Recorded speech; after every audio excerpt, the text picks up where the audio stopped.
छोड़े लगे पानी। ए सखी चढ़ली जवानी छोड़े लगे पानी, छुएला जब छाती रे सैया ठोके नहीं काटी रे, खाली करे चुमा चाटी रे सैया कोरावा में साटी रे, खाली करे चुमा चाटी रे।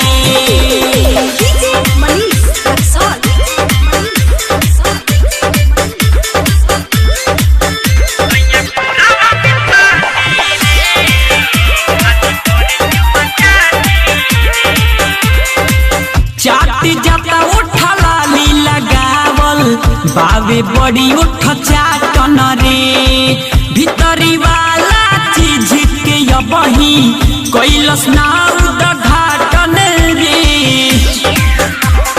हाँ चाटी जाता उठला ली लगावल बावे बड़ी उठ चाटन रे, भीतरी वाला चीज के यबही कैलस ना उद्घाटन रे, करम गई फाटी सौसे छाती में लागत आवे माटी रे सैया कोरावा में साटी रे, खाली करे चुमा चाटी रे सैया कोरावा में साटी रे, खाली करे चुमा चाटी रे।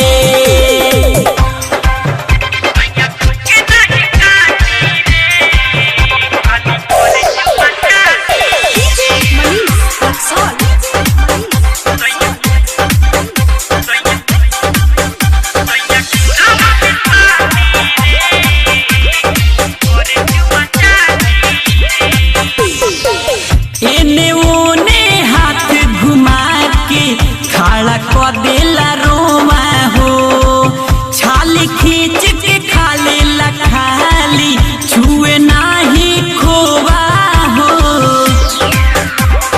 हाँ एने ओने हाथ घुमा के खड़ा कर देला रोमा हो, छाल खींच के खा लेला खाली छुए नाही खोवा हो।